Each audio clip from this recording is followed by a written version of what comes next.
Nuchendo told the Labour leaders that Governor Korocha appreciated their efforts in ensuring that things worked out well at all times. The secretary to the government made it clear to them that government did not ask them to negotiate with anybody, but for them to find a way of implementing the payment so that it will be used to better the lives of Imo's civil servants. The chairman of the committee and State Commissioner for Commissioner for Labor and Poverty Alleviation, Mr. Blessing Wamenenene, thanked the governor for his love for Imo workers and promised that the committee would ensure implementation of the new minimum wage by May 2019. In his remarks, the chairman, Nigeria Labour Congress, Mr.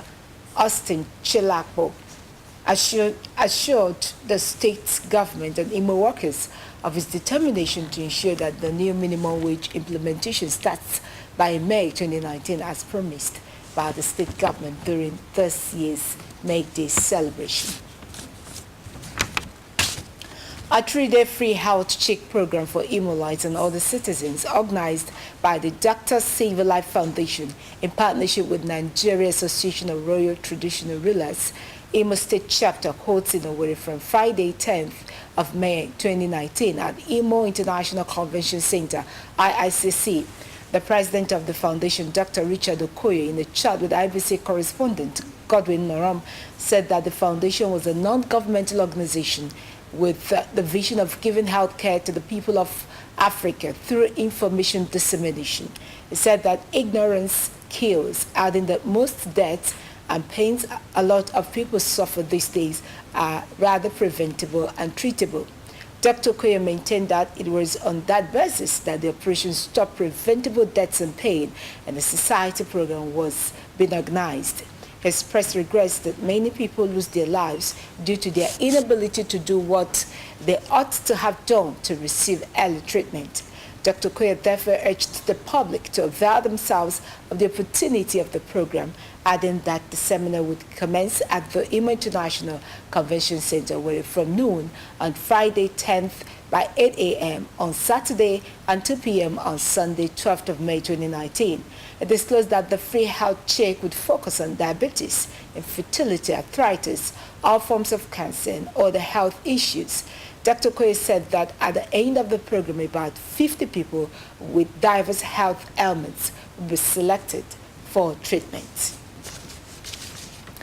An appeal has gone to the state government to look into the issue of indiscriminate dumping of waste and sand in the gutters by road sweepers as part of measures to check flood.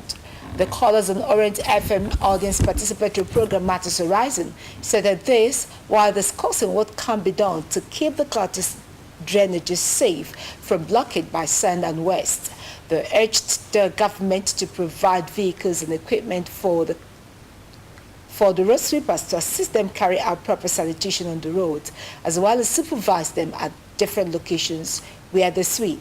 The callers noted that keeping the state clean was not the exclusive duty of the government, but a collective responsibility, and called for all hands to be on the plow in keeping the environment clean. The callers also advocated legislation that would protect road sweepers and sanction anyone found violating the legislation. They advised that the road sweepers should be reorientated and sensitized, while designated sites should be provided for proper evacuation of environmental cleanup exercise.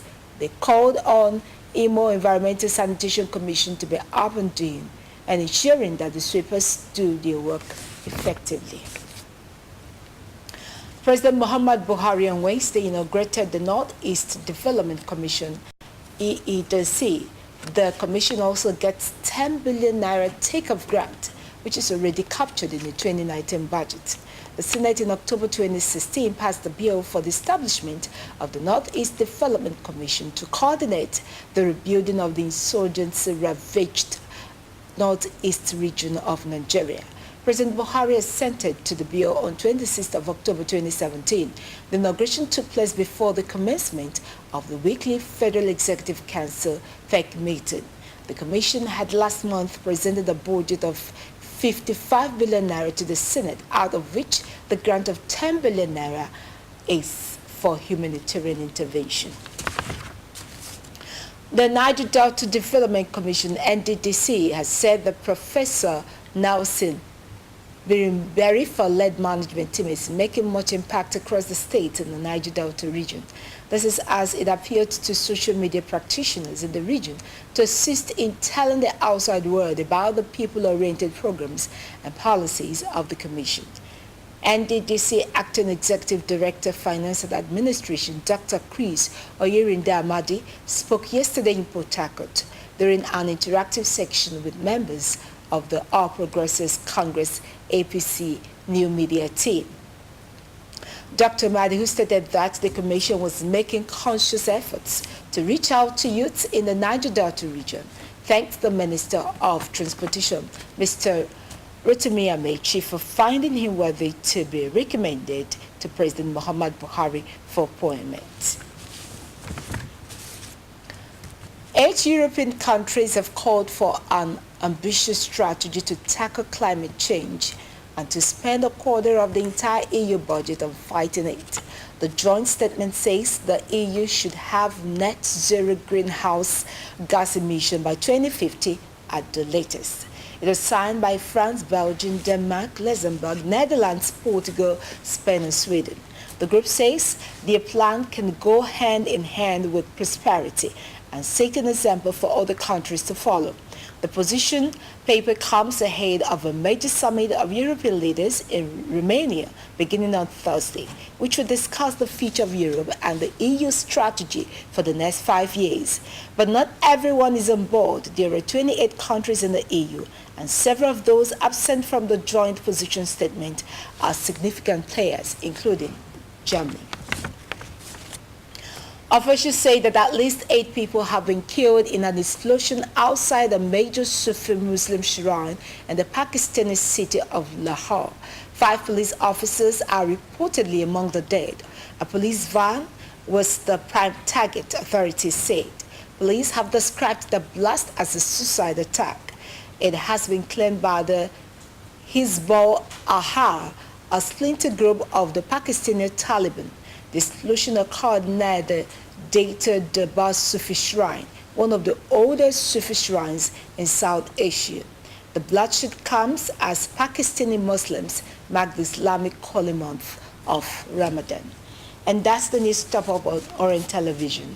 I'm Rejoice Chinedopara. Good afternoon, and keep staying with Orient. Bye.